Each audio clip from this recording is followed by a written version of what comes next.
الله وبركاته. إن الحمد لله نحمده ونستعينه ونستغفره ونعوذ بالله من شرور أنفسنا ومن سيئات أعمالنا. من يهده الله فلا مضل له ومن يضلل فلا هادي له. وأشهد أن لا إله إلا الله وحده لا شريك له وأشهد أن محمدا عبده ورسوله صلى الله تعالى عليه وعلى آله وصحبه وسلم تسليما كثيرا. أما بعد, আল্লাহ রাব্বুল আলামিনের যাবতীয় প্রশংসা যে মহান আল্লাহ রাব্বুল আলামিন আমাদেরকে হিদায়াত দান করেছেন, আলহামদুলিল্লাহ। অসংখ্য সালাত ও সালাম আমাদের প্রিয় নবী শেষ নবী মুহাম্মদুর রাসূলুল্লাহ সাল্লাল্লাহু আলাইহি সাল্লামের প্রতি, যার মাধ্যমে আল্লাহ রাব্বুল আলামিন আমাদেরকে সঠিক পথ দেখিয়েছেন। আমাদের ধারাবাহিক আলোচনা শনিবারে আমরা শুরু করেছি শারহুস সুন্নাহ নামক কিতাব থেকে ইমাম আল হাসান আল বারবাহারি রহমতুল্লাহ আলাইহির পর্ব নম্বর 4। আজ তারিখ হচ্ছে 4 জমাদাল উলা 1442 হিজরি মোতাবেক 19 ডিসেম্বর 2020। বিষয়বস্তু যেটি ছিল গত সপ্তাহে সেটারই কয়েকটি পর্ব হবে। তা হচ্ছে এই কিতাবের বিষয়বস্তু এবং এই কিতাবে যা কিছু সন্নিবেশিত হয়েছে বা আলোচিত হয়েছে সংক্ষেপে, যাতে করে আমরা পরে যে কিতাব বিস্তারিত পড়ব তখন আমাদের মোটামুটি একটা ধারণা থাকে যে কিতাবের বিষয়বস্তুগুলি কী রয়েছে। সুন্নাত এবং বিদআত বা সহিহ আকীদা, তার পরিপন্থী বিষয়। তো আজকের আলোচনা শুরু করি। এতে তিনি আলোচনা করেছেন শাসকদের কথা শোনা এবং আনুগত্য করা সম্পর্কে। এর জন্য উৎসাহিত করেছেন মুসলিম শাসকের কথা শোনা এবং আনুগত্য করা, আসসাম ওয়া তা, এই কথাটি অনেকগুলি হাদিসে এসেছে। এছাড়াও যারা মুসলিম দেশে বসবাস করছেন তাদেরও বৈধ বিষয়গুলির ক্ষেত্রে আর যে কোনো শাসকের ক্ষেত্রে বৈধ বিষয়ে আনুগত্য রয়েছে। ইন্নামা তাআতুল ফিল মারুফ, হালাল হলে জায়েজ হলে আনুগত্য। যদি শরীয়তের সাথে সাংঘর্ষিক হয়, বিরোধী হয়, তখন আনুগত্য করা যাবে না। তারা যদি ইসলাম বিরোধী বিভিন্ন কাজ করে, যেমন জনগণ করছে তেমন সরকারও করছে, তাহলে তাদেরকে উপদেশ দিতে হবে যাদের উপদেশ দেওয়ার যোগ্যতা আছে। আর যাদের যোগ্যতা নাই, সেখান পর্যন্ত পৌঁছতে পারবে না, তারা বিদ্রোহ ঘোষণা করবে না, যাতে করে দেশে অশান্তি না হয়। বিদ্রোহের ফলাফল কখনো ভালো হয়।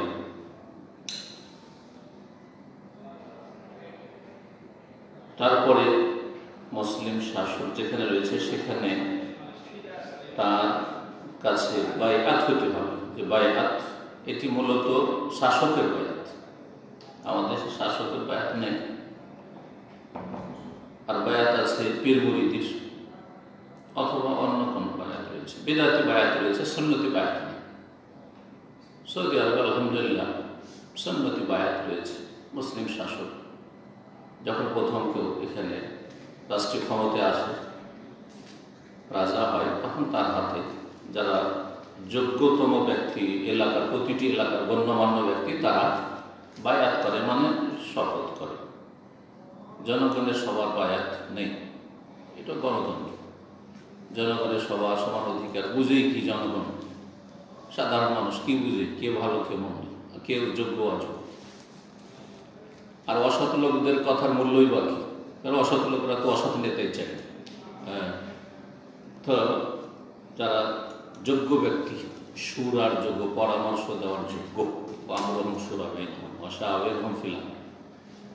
যোগ্য ব্যক্তির কাছে আমরা পরামর্শ নিয়ে থাকি। বিবাহ শাদী করলে যার কাছে পরামর্শ নেন না, এখানে বিয়ে করব। যোগ্য ব্যক্তি, কোনো নেক আলেম অথবা আপনার হিতাকাঙ্ক্ষী, দরদি, বাপ মা, বড়রা রয়েছে আরও সমাজে, তাদের কাছে পরামর্শ নেন। ওই রকমই শাসন ক্ষমতার ক্ষেত্রেও যোগ্যতম ব্যক্তিরা যোগ্যতম ব্যক্তিকে সিলেক্ট করবে।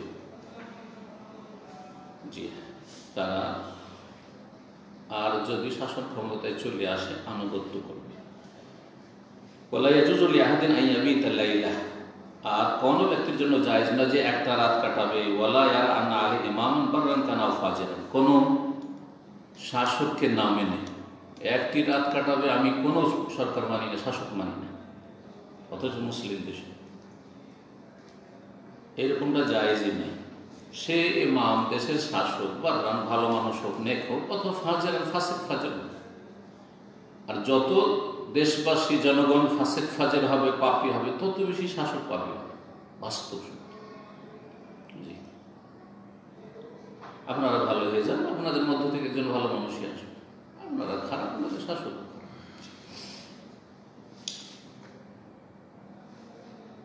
এটি আল্লাহ রাব্বুল আলামিনের পক্ষ থেকে একটা শাস্তি। ওয়ান আল হজ্জ ওয়াল গাজওয়া মা আল ইমাম আযীম, হজ করা মুসলিম শাসকের নেতৃত্বে, ওয়াল গাজওয়া আর প্রয়োজনে মুসলিম শাসক যদি বলে যে যুদ্ধ করতে হবে ইসলাম এবং মুসলিম দেশের রক্ষার জন্য, মুসলিমদের ইজ্জত রক্ষা করার জন্য, ধন সম্পদ রক্ষা করার জন্য, ইত্যাদি ইত্যাদি। মা আল ইমাম শাসকের সাথে, মুসলিম শাসকের সাথে মা আযীম, মানে সেটা স্থায়ী থাকবে, মানে চিরকাল থাকবে কিয়ামত পর্যন্ত। যখন বলবো এই না যে সবসময় লেগে থাকতে পারে, অনেক মনে করে সবসময় লেগে থাকতে হবে না, যখন প্রয়োজন হবে এবং যখন শাসক আদেশ দেবে, ইন্নামাল ইমামু জান্নাতুন ইউকাতালু মিন ওয়ারাইহি, রাসূলুল্লাহ সাল্লাল্লাহু আলাইহি ওয়াসাল্লাম হাদিস। ইমাম হচ্ছে ঢাল, তার নেতৃত্বে হবে, খেয়াল খুশি না। আর তিনি বর্ণনা করেছেন যে আন্নাল খেলাফা ফি কুরাইশ, খেলাফত যদি কুরাইশ বংশের কেউ যোগ্য থাকে তাহলে কুরাইশ বংশেই থাকবে। যদি খেলাফত কায়েম থাকে আর যোগ্য ব্যক্তি কুরাইশের থাকে, অযোগ্য হলে তো তার কোনো মূল্য নেই। অনেক কুরাইশ শিয়া রাফিজি হয়ে গেছে, কুরাইশকে মুরতাদ হয়ে যেতে পারে, এমন না কোনো এরকম সার্টিফিকেট নেই। কুরাইশ বংশে যেমন আবু লাহাব ছিল, তেমন রাসূলুল্লাহ সাল্লাল্লাহু আলাইহি ওয়াসাল্লামের সাহাবীরা কুরাইশ বংশে ছিল। হ্যাঁ, শত অসৎ সবাই ছিল, সেই যুগেই ছিল। ঠিক আছে, তেমনই এখনও হইতে পারে। সুতরাং কুরাইশ পরিচয় দেওয়া যথেষ্ট নয় যদি তার মধ্যে দ্বীন, তাকওয়া এবং ইলম, আমল, যোগ্যতা না থাকে। ওয়াহাযযারা মিনাল খুরুজ আলা উলাতিল আমর, সতর্ক সাবধান করেছেন মুসলিম শাসকের বিরুদ্ধে অস্ত্র ধারণ করে বের হওয়া থেকে বা বিদ্রোহ ঘোষণা করা থেকে। ওয়াইন জারু, যদিও জুলম অত্যাচার করে, জুলম অত্যাচার করে, হাদিসে কি বলা হয়েছে? সবর করতে বলা হয়েছে। জুলম অত্যাচারের বিরুদ্ধে যদি বেরোন, কতটা ক্ষমতা আছে? খালি হাতে আপনার। ওয়ান্নাহু লাইসা ফিস সুন্নাতি কিতালুস সুলতান, আর সুন্নতে মানে আহলে সুন্নাত ওয়াল জামাতের আকীদা, মানহাজে, আদর্শে মুসলিম শাসকের বিরুদ্ধে লড়াই নেই। আজকাল রাস্তাঘাটে বেরিয়ে মনে করে যে এটাকে জিহাদ, এই জিহাদ করে এলাম আজকে সারাদিন। তো মানুষ দিনের এলম নেই, আবেগ আছে।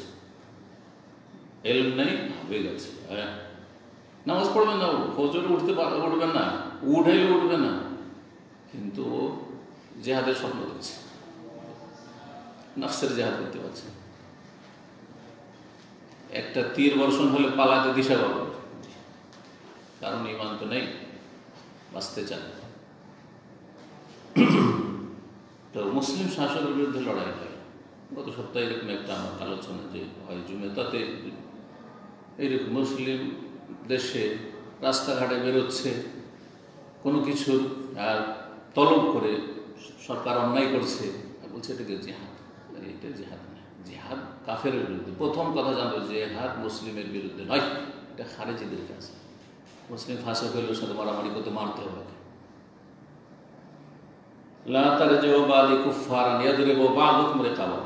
আমার পরে তোমরা কাফের হয়ে ফিরে যেও না যে এক মুসলিম আর একজন মুসলিমের গর্দন উড়াবে।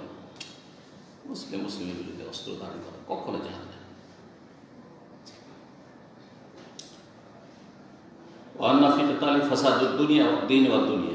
আর মুসলিম শাসক সরকারের বিরুদ্ধে, মুসলিম শাসকের বিরুদ্ধে লড়াই করায় দিন দুনিয়া দুটোই বরবাদ। কেউ দিন না দুনিয়া কোনটাই ভালো করতে পারবে। ইবনে তাইমিয়া রাহিমাহুল্লাহ বর্ণনা করেছেন, এমনকি আল্লাহর ওলিউল্লাহ যুগের ছিল, এখনকার যুগ নয়, এই যুগ একদম স্বর্ণ যুগের কাছাকাছি, তাবেইন, তাবা তাবেইনের যুগে যারা মুসলিম জালেম শাসকের বিরুদ্ধে বেরিয়েছিল, উমাইয়াদের বিরুদ্ধে অথবা আব্বাসীদের বিরুদ্ধে, তাদের কল্যাণ হয়নি, না দেশে শান্তি নিয়ে আসতে পেরেছে, না নিজে শান্তিতে থাকতে পেরেছে, না ইসলামের ফায়দাই করে দিয়েছে। আপনি কী জন্য করবেন? হয় ইসলামের ফায়দা করে দেবেন, না হলে মুসলিম জাতির ফায়দা করে দেবেন, নাহলে আপনার ব্যক্তি স্বার্থটা বড় নয়, কিন্তু আপনি মুসলিম হিসাবে আপনার পরিবার সুখে শান্তিতে থাক, কোনোটাই হবে না।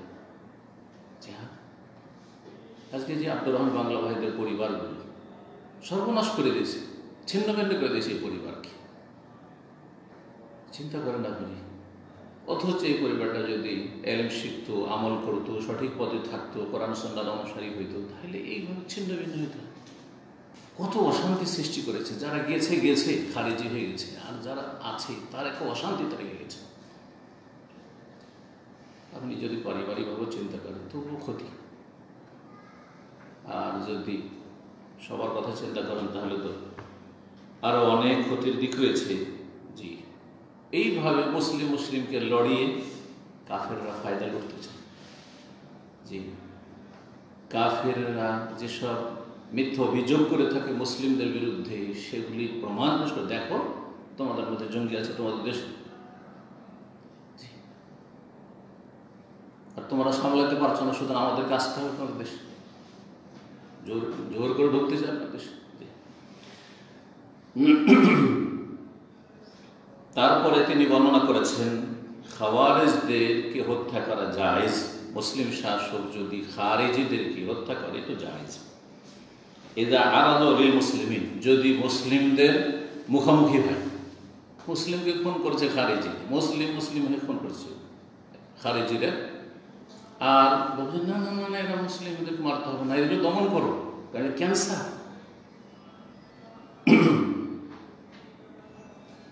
তারপরে এরা হচ্ছে বাগী, বিদ্রোহী বা দেশদ্রোহী, এদের সাথে যে আচরণ করতে হবে সেই আচরণগুলি বর্ণনা করেছেন।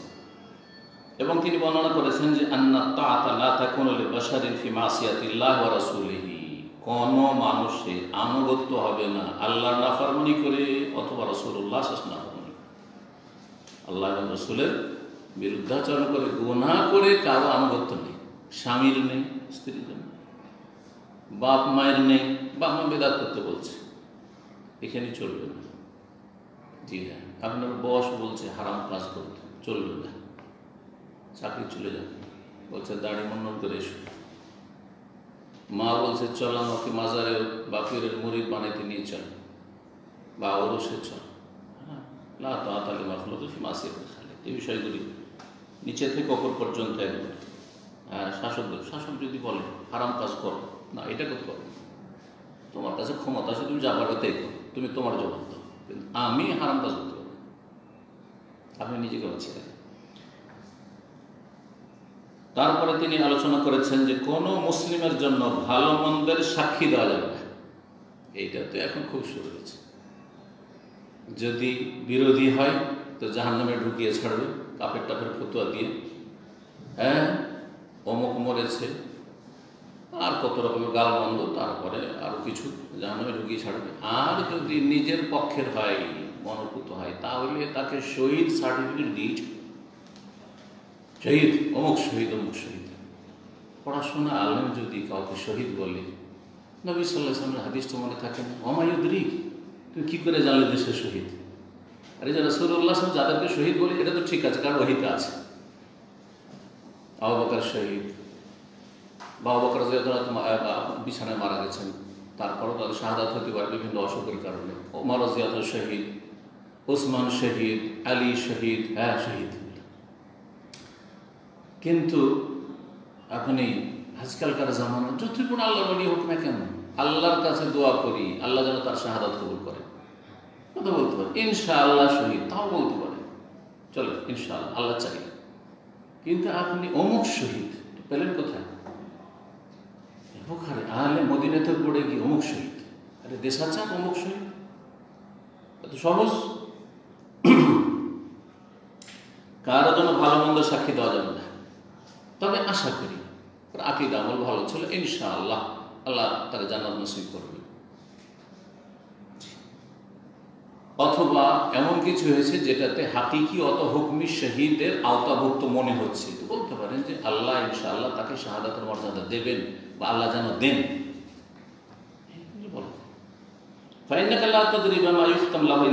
কারণ তুমি জানো না যে যতই বড় নেক লোক হোক না কেন তার ইন্তেকালের সময় কি অবস্থা মারা গেছে। অনেক লোক আজ পর্যন্ত সাদ্দামকে গাল দিচ্ছে, এটাও জায়েজ নয়। আর অনেক লোক তাকে শাহাদাতের শহীদের সার্টিফিকেট দিচ্ছে, ওটাও ঠিক না। কারণ আপনি জানেন না যে শেষ অবস্থায় মারা গেছে। হতে পারে তওবা করেছে, ভালো মানুষ মারা গেছে। আবার হতে পারে সে আগের যে তার জাতীয়তা এবং তার ওই কমিউনিজম ছিল সেটাই নিয়ে গেছে। আল্লাহু আ'লাম, কি দরকার সার্টিফিকেট দেবেন? আমার আপনার দায়িত্ব আছে। খুব বেশি তো শেষ অবস্থাটা ভালো মনে হচ্ছে, কি বলতে পারেন আল্লাহ যেন রহম করে, আল্লাহ মাফ করে, দোয়া করতে পারেন। আপনার দোয়া কবুল হওয়ার যোগ্য হলে কবুল হবে, আর না হলে ছড়ে ফেলে দেন, কবুল করবে আল্লাহ। অযোগ্যর জন্য দোয়া করলে সারা জীবন দোয়া করলে কবুল হবে না।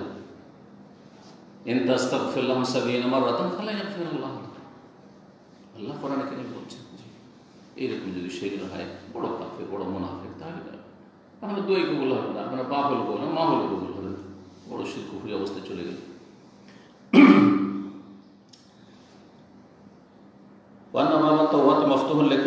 প্রত্যেক গুনাহগারের সামনে তওবা দরজা খোলা আছে। যতই বড় গুনাহ করেন না কেন নিরাশ হবে, লা তাকনাতু মির রাহমাতিল্লাহ। যতক্ষণ বেঁচে আছে তওবা করার সুযোগ আছে। মালাকুল মউতকে দেখে নেওয়ার পরে আর কোনো সুযোগ নেই, কোনো সুযোগ নেই, শেষ, দরজা বন্ধ। পশ্চিম দিক থেকে সূর্য উঠে গেলে সারা বিশ্বের সমস্ত মানুষের সামনে দরজা খোলা।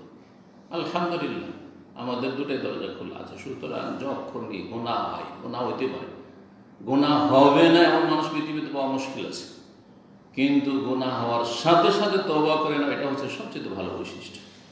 ভুল হতে পারে, তবে অহরহ কাবিরা গুনাহ হবে না, মানুষের ছোটখাটো ভুল হতে পারে। আর ভুলের সাথে সাথে সাথে যদি চেতনা জেগে ওঠে, বুঝতে পারে, অনুভূতি হয় যে ভুল করেছি, তাহলে এটা ভালো গুণ। আর ভুল করছে অহরহ, চলে গেল সপ্তাহ, চলে গেল কয়েকদিন, না না না না, তাহলে আপনার ইমানে গোলযোগ আছে, খেলা আকীদাতে গোলযোগ আছে।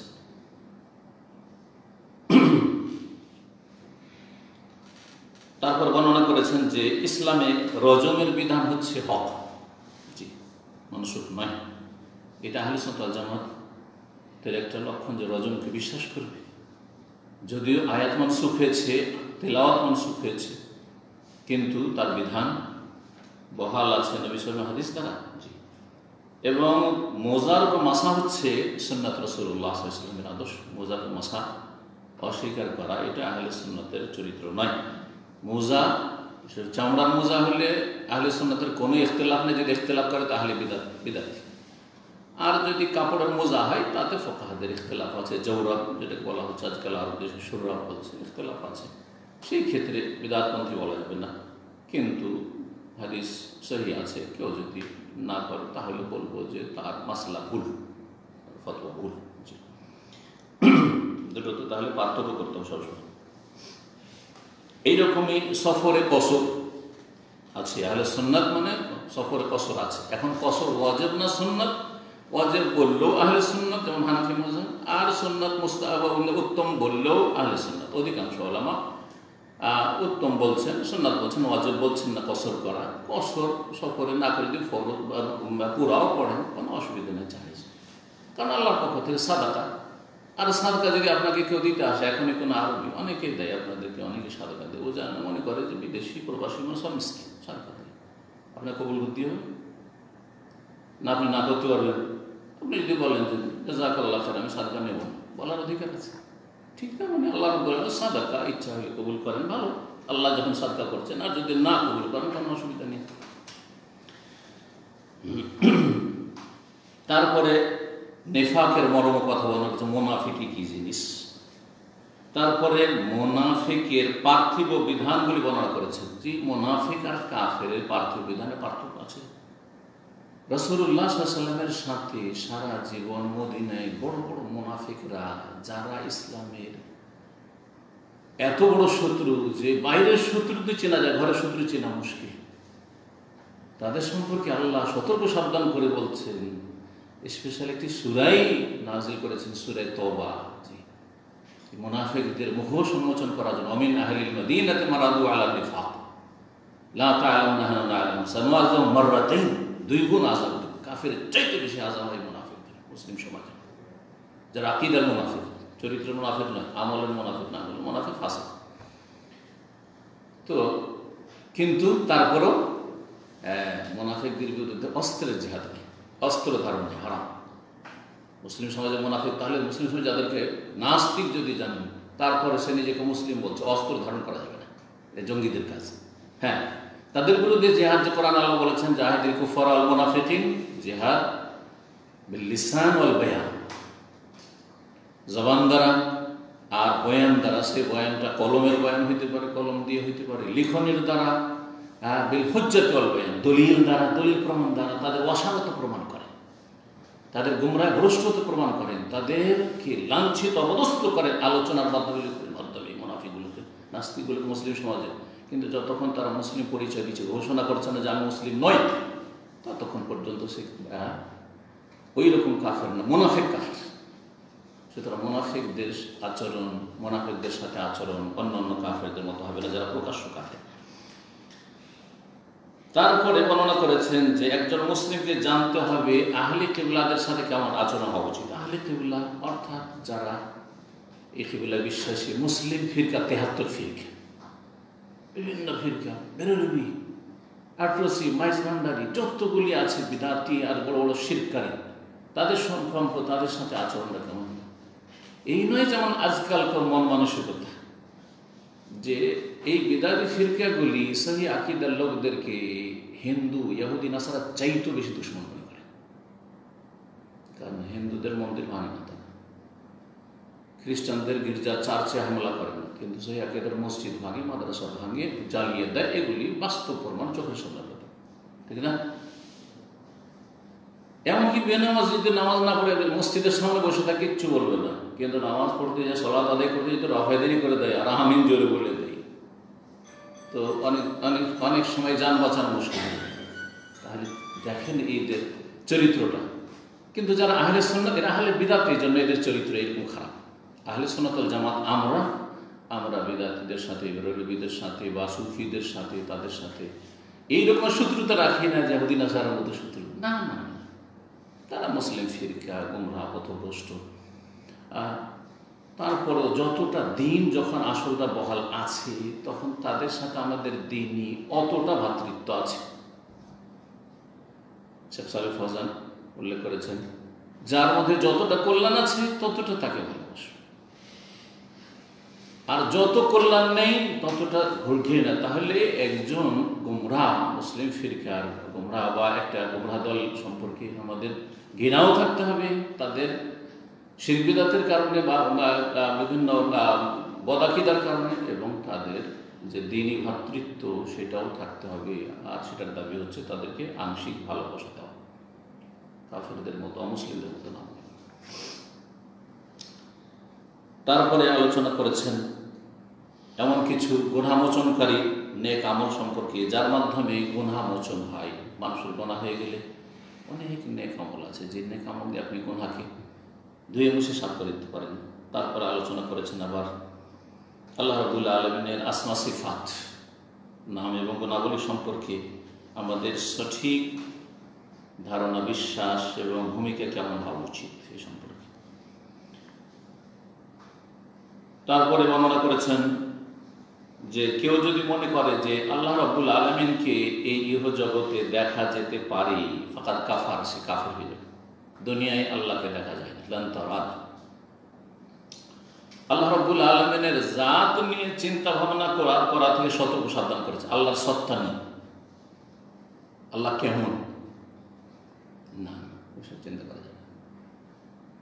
আল্লাহ রাব্বুল আলামিনের জাত সত্তা সম্পর্কে চিন্তা করা নিষেধ। আল্লাহর গুণাবলী, আল্লাহর সম্পর্কে জ্ঞান অর্জন করা, মারিফাত, বিআসমাইহি ওয়া সিফাতিহি ওয়া আফআলিহি ওয়া উলুহিয়াতি, এগুলো নিয়ে আপনি পড়াশোনা করুন এবং চিন্তা করুন। এই জন্য হাদিস সতর্ক করা হয়েছে যে শয়তান এসে ওয়াসওয়াসা দেয় যে তোমাকে কে সৃষ্টি করেছে? আল্লাহ। আর আল্লাহকে যখন এখানে পৌঁছবে, আল্লাহকে কে সৃষ্টি করলো? আল্লাহ কখন থেকে আছেন, তখনই শয়তান থেকে আল্লাহর কাছে আশ্রয় কামনা করা। কারণ আল্লাহর জাত সম্পর্কে চিন্তা ভাবনা করা এটি হচ্ছে মিন শানে আহলিল আহওয়া ওয়াল বিদআতি এবং কুপ্রবৃত্তির অনুসারীদের চরিত্র। এবং তাতে ওয়ালিআন্নাহু ইয়াকদাহু শাক ফিল কলবি, তাতে অন্তরে সন্দেহ সৃষ্টি হয়, সংশয় সৃষ্টি হয়। শয়তান সুযোগ নিয়ে নেবে, বাসা বানিয়ে নেবে আপনার অন্তরে। তারপরে এর চাইতে বড় কথা হচ্ছে যে নবী করিম সাল্লাল্লাহু আলাইহি ওয়াসাল্লামের আদর্শ পরিপন্থী। কারণ তিনি সতর্ক সাবধান করেছেন আমাদেরকে আল্লাহ রাব্বুল জাত সম্পর্কে চিন্তা ভাবনা করতে। আল্লাহর জাত নিয়ে চিন্তায় ব্যস্ত হয়েও না, গবেষণায় ব্যস্ত হয়েও না। এবং তারপরে তিনি বর্ণনা করেছেন যে যত জীব জন্তু রয়েছে, কীট পতঙ্গ রয়েছে, হিংস্র পশু রয়েছে, জীবজন্তু রয়েছে, সবগুলি আল্লাহর নির্দেশে পরিচালিত, সবকিছু আল্লাহর অনুগত। আল্লাহ রাব্বুল আলামিনের ইচ্ছার বিরুদ্ধে কোনো কিছু করতে পারে না। এটা হচ্ছে সৃষ্টিগত ইচ্ছে। আল্লাহ ইযন বা মাশিয়া এটা দুই রকম, বা ইরাদা কওনিয়া সৃষ্টিগত, একটা হচ্ছে ইরাদা শারঈয়া বিধানগত। তো শরীয়ত তো তাদের বোঝার ক্ষমতা নেই। শরীয়ত বোঝার ক্ষমতা মানুষ এবং জিনের আছে। মানুষ জিনকে শরীয়তের মুকাল্লাফ বা বানানো হয়েছে বা দায়িত্ব দেওয়া হয়েছে। বাকি সমস্ত সৃষ্টি আল্লাহ রাব্বুল আলামিনের আমরে কওনি বা সৃষ্টিগত নির্দেশ বা সৃষ্টিগত ইচ্ছার অনুগত। তারপর আল্লাহ রাব্বুল ইলম সম্পর্কে আলোচনা করেছেন এবং তিনি সব কিছু সম্পর্কে জ্ঞানী, আমি করলে সেই আলিম। তারপরে কিছু ফিকহি মাসআলা আলোচনা করেছেন, নিকাহ এবং তালাক, বিয়ে এবং তালাক সম্পর্কে, যেগুলি আহলে সুন্নাত ওয়াল জামাতের কাছে মুতাওয়াতির বিষয়, সর্বজন বিদিত। একজন মুসলিমকে অবশ্যই জানতে হবে যে বৈবাহিক সম্পর্ক ছাড়া কোনো মেয়ে কোনো পুরুষের জন্য জায়েজ নাই, কোনো পুরুষ কোনো মেয়ের জন্য জায়েজ নাই। এবং এই বৈবাহিক সম্পর্ক যদি ছিন্ন করতে হয় তাহলে তার পথ হচ্ছে একমাত্র তালাক বা খোলা। তারপর আলোচনা করেছেন যে কোনো মুসলিমের রক্ত হালাল নয় তিনটি কারণ ছাড়া। একটি হচ্ছে যে বিবাহিত যদি ব্যভিচারে লিপ্ত হয়, আসাইয়্যিবুজ জানি। আরেকটা হচ্ছে কোনো মুমিন ব্যক্তিকে যদি কেউ খুন করে, আর আরেকটি হচ্ছে কেউ যদি ইসলাম থেকে মুসলিম জামাত ত্যাগ করে মুরতাদ হয়ে যায়, আল মুফারিক লিদীনিহি, দিন থেকে বিচ্ছিন্ন হয়ে যায়, আর তারিকুল জামা এবং জামাত থেকে খারিজ হয়ে যায়। জামাত মানে সাংগঠনিক জামাত নয়, আর মুসলিম উম্মার জামাত থেকে। তাহলে আর মুসলিম শাসকের জন্য যদি দেশদ্রোহিতা করে। তারপরে আলোচনা করেছেন ওই সব বিষয়গুলি সম্পর্কে যেগুলি ধ্বংসশীল কিয়ামত পর্যন্ত, বা কিয়ামতের দিনে আল্লাহ সব কিছু ধ্বংস করে দেবেন। কুল্লু মান আলাইহা ফান ওয়া ইয়াবকা ওয়াজহু রাব্বিকা যুল জালালি ওয়াল ইকরাম। এবং আল্লাহ রাব্বুল আলামিন সৃষ্টি সম্পর্কে যেসব বিধিবিধানগুলি রয়েছে কিয়ামতের, সেগুলি বর্ণনা করেছেন। তারপরে আমলে ইখলাস নিষ্ঠার কথা বর্ণনা করেছেন। আল্লাহ রাব্বুল আলামিনের পক্ষ থেকে যে চূড়ান্ত ফয়সালা তাকদীর হয়ে থাকে তার উপর সন্তুষ্টি প্রকাশ করতে হবে। তাকদীর উপর সন্তুষ্ট থাকা মানে কি? মানে মন্দ এর উপরে একটু কষ্ট পাবে না, এটা অর্থ নাই। যে কারো মন্দ হয় কষ্ট পায় না, সব কষ্ট পায়, কষ্ট পাবে, কিন্তু কষ্ট পাওয়ার সাথে সাথে ধৈর্য ধারণ করা, তারপরে আপনার অভিযোগ না করা, অসন্তুষ্ট হওয়া। আল্লাহ তুমি কি করলে, আমার একটা ছেলে, আল্লাহ এই ছেলেটা আমি এত খরচ করে মানুষ করলাম, ডাক্তার বানাইলাম, এত বড় আলেম বানাইলাম, আর তুমি নিয়ে নিলে। আল্লাহ তুমি এত বড় দুর্ঘটনা ঘটালে না, এগুলো হয়। বাকি কথা হলো যে কোনো মানুষকে সামান্য একটা যদি কাঁটা ওর লাগে, ছোট খান, তবু তো কষ্ট হবে, কষ্ট হবে, ওটা স্বাভাবিক, ওটা প্রাকৃতিক বিষয় হবে। তো যখনই কষ্ট হবে ধৈর্য ধারণ করতে হবে, ইন্না লিল্লাহি ওয়া ইন্না ইলাইহি রাজিউন পড়তে হবে, বা অন্যান্য দোয়া যেগুলো রয়েছে, এবং প্রথম চোটে ধৈর্য ধারণের চেষ্টা করতে হবে। কিন্তু অনেকে ধৈর্য না ধরতে হলে কান্নাকাটি প্রয়োজন নেই, জায়েজ আছে, কিন্তু অভিযোগ জায়েজ নয়। আল্লাহর অভিযোগ মানুষের সামনে, হাই এই কি হইল, না না না, এটা আলহামদুলিল্লাহ যা হয়েছে, আল্লাহ এতে কোনো রহস্য রেখেছেন, হয়তো আল্লাহ এর মাধ্যমে আমার অনেক উপকার হবে, হয়তো সংশোধন হবে, বহু ভালো দিক রয়েছে যেটা জানি না। পরে যাবে তো দাইল্লাহ, এ হচ্ছে সন্তুষ্টি প্রকাশ করা, যা হয়েছে। জি, ওয়াসসাবর আলা মাকারিহ, কষ্টদায়ক বস্তুর উপর ধৈর্য ধারণ করা। তারপরে জানাজার সালাতের বিধিবিধানের দিকে ইঙ্গিত করেছেন। আর তারপরে তিনি আলোচনা করেছেন যে আকাশ থেকে বা উপর থেকে মেঘমালা থেকে যে বৃষ্টি বর্ষণ হয়, সেই প্রতিটি বৃষ্টির ফোঁটার সাথে মালায়েকা ফেরেশতা নিযুক্ত থাকে এবং ফেরেশতাকে হুকুম করা হয় যেখানে বৃষ্টি বর্ষণ সেখানে বৃষ্টি বর্ষণ করে। যেন আরব দেশে বেশি হচ্ছে, আমার দেশে তো অনেক বেশি বৃষ্টি হয়, যার ফলে যখন বৃষ্টি গোটা অঞ্চলে বৃষ্টি হচ্ছে, কিন্তু এইখানে এই মহল্লাতে বৃষ্টি হচ্ছে, সব পাশের মহল্লায় যাচ্ছে না, একবারে শুকনো দেখা যায় না। এর বিপরীতে দেখা যায় আল্লাহ রাব্বুল যেখানে নির্দেশ দেন সেখানে মালায়েকা বৃষ্টি বর্ষণ করে থাকে। জি, এগুলো প্রাকৃতিক বলে নাস্তিকদের কথা, সব আল্লাহর পক্ষ থেকে নিয়ন্ত্রিত। তারপরে বদরে যে কূপ ছিল, যেই কূপে কাফেরদের মৃতদেহগুলো, লাশগুলো ফেলে দেওয়া হয়েছিল, আর তাদের সাথে সেই সব মৃতদেহের সাথে কথা বলেছেন রাসূলুল্লাহ সাল্লাল্লাহু আলাইহি ওয়াসাল্লাম। তার মধ্যে আবু জাহাল, এই উম্মতের ফেরাউনও যে ছিল, কথা বলেছিলেন। সেই সময় তারা সেই কথাগুলি শুনেছিল, জীবিত চাইতে ভালো করে শুনেছিল। রাসূলুল্লাহ সাল্লাল্লাহু আলাইহি ওয়াসাল্লামকে ওমর রাদিয়াল্লাহু তাআলা বলেন, যখন কূপের কাছে গিয়ে কথা বলছে, ইন্না কাদ ওয়াজাদনা মা ওয়াদানা রাব্বুনা হাক্কান ফাহাল ওয়াজাদতুম মা ওয়াদাকুম রাব্বুকুম হাক্কা, আমরা আমাদের আল্লাহর ওয়াদা পেয়ে গেছি, আল্লাহ আমাদেরকে বিজয়ের ওয়াদা করেছেন। আলহামদুলিল্লাহ, ইয়াউমুল ফুরকান, হক বাতিলের আল্লাহ ফয়সালা করে দিয়েছেন। ফাহাল ওয়াজাদতুম মা ওয়াদাকুম রাব্বুকুম হাক্কা, তোমরা কি সেই শাস্তি আযাব পেয়েছো যেই কাফেরের সাথে, অবাধ্যর সাথে, পাপিষ্টের সাথে আল্লাহ ওয়াদা করেছেন, শাস্তি পাচ্ছ?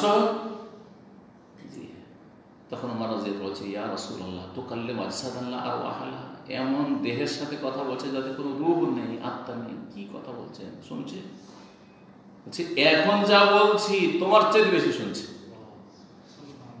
সবসময় শোনা আর কথা বলা হয় না, কারণ অনেকে এখানে তোমার কাছে মৃত্যুরা সবসময় শুনে না, আল্লাহ যখন চান তখন শুনে। এবং তারপর বর্ণনা করেছেন যে কোনো ব্যক্তি যদি অসুস্থ হয় তো তার অসুস্থতার উপর আল্লাহ তাকে ইয়াজরুল্লাহ, আল্লাহ নেকি দিয়ে থাকে। অসুখ হওয়াটা খারাপ, মারাত্মক অসুখ হওয়াটা খারাপ, দুরারোগ্য রোগ, এমন রোগ যার চিকিৎসাই নেই, কষ্টদায়ক। কিন্তু এমনি মাঝে মধ্যে কিছু অসুখ হওয়াটা ভালো, নেক লোকের পরিচয়। এইরকমই শহীদকে আল্লাহ রাব্বুল আলামিন যে আল্লাহ রাস্তায় শাহাদাত বরণ করবেন, তাকেও আল্লাহ উত্তম প্রতিদান দেবেন যে আল্লাহ রাস্তায় সে নিহত হয়েছে।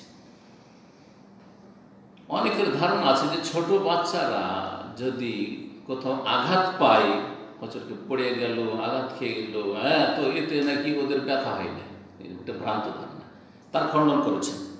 বাচ্চারা দুনিয়াতে যদি তাদের কোনো কিছু হয়, মানে ব্যথা পায়, তো ইয়ালামুন, তারা ব্যথিত হয়। এই না যে না বাচ্চারা পড়লে কিছু হয় না, এটা মূর্খদের কথা। তারপরে তিনি আলোচনা করেছেন যে আল্লাহর রহমত ছাড়া কেউ জান্নাতে যেতে পারবে না, কিন্তু আল্লাহর রহমত পাওয়ার মাধ্যম হচ্ছে ঈমান এবং নেক আমল। বহু আয়াতে যেন বলা হয়েছে, কিন্তু শুধু ঈমান আর নেক আমল দিয়ে জান্নাত যাওয়া যাবে না। ঈমান এবং নেক আমল যদি আল্লাহ বলেন যে তোর একটা নিয়ামতের বদলা চাই, তো ওই নিয়ামতই সব শেষ হয়ে যাবে, চোখের নিয়ামতের বদলা দিতে দিতে। এই যে কথা বলছি আলহামদুলিল্লাহ, সারা জীবন আলহামদুলিল্লাহ কথা বলছি, এই বাক শক্তি কত টাকা দিয়ে বিক্রি করবেন? কেউ বিক্রি করবেন না। আমি তো বলা হয় যে তোমাকে 1 মিলিয়ন রিয়াল দেবো, তোমার বাক শক্তিটা বিক্রি আজকে থেকে তোমাকে বোবা করে দাও, দেবে? কি করে? কেউ বিক্রি করবে? চোখ বিক্রি করবেন, দুটোই চোখ দিয়ে দাও, তোমাকে এত টাকা দেবো, কেউ বিক্রি করবে? চিন্তা করেন যে কত মূল্যবান মূল্যবান নিয়ামত আমাদের কাছে আছে, কিছু বুঝি না। এগুলোকে নিয়ামতে মনে করি না, যেগুলো আছে সেগুলো বুঝি না। যেটা চাইছে, মন চাইছে এই হোক এই হোক, ওইটিকে বড় মনে করেছে। অথচ আমাদের কাছে কত কি নিয়ামত আছে, অসংখ্য টাকা পয়সার নিয়ামত আমাদের এই শরীরে আছে। আলহামদুলিল্লাহ, সুস্থতা দিয়েছে আল্লাহর নিয়ামত, আল্লাহ শুকরিয়া দেখুন। আল্লাহর রহমত ছাড়া জান্নাতে যেতে পারবে না কেউ। এবং আল্লাহ রাব্বুল আলামিন যে মানুষকে আযাব দেন দুনিয়া আখিরাতে মানুষের গুনাহ অনুপাতে, যার যেমন পাপ হবে তেমন তার শাস্তি হবে কবরে, পরকালে। দুনিয়াতে আল্লাহ ছাড় দিতে পারে, কারণ দুনিয়া বদলার জগৎ নয়। অনেক সময় দুনিয়াতে পাপীকে কোনো শাস্তি দেয় না, খুব সুখে চলে গেল, আমল ভর্তি করতে করতে চলে গেল, কিন্তু তার তার ভাগ্যটা আরও খারাপ, মানে তার সমস্ত শাস্তিগুলো জমা হয়েছে কবরে শাস্তি দেওয়ার জন্য আর আখেরাতে শাস্তির জন্য। আর এখানে যদি ধাক্কা টাক্কা খেয়ে অনেক শাস্তি টাস্তি পেয়ে যদি কিছু কাফারা হয়ে যায় তাহলে তার বোঝা হালকা হয়েছে, হয়তো কবরে হালকা হবে, তার জান্নাত চলে যেতে পারবে কিছু, তারপরে গিয়ে আরও যদি কিছু পাপ থাকে কবরে হয়তো কাফারা হয়ে গেল শাস্তি পেয়ে ভালো। কিন্তু আল্লাহ না করে আখিরাতের আযাব পায়, দুনিয়ার ইন্না আযাবাদ দুনিয়া আহওয়ান মিন আযাবিল আখিরাহ।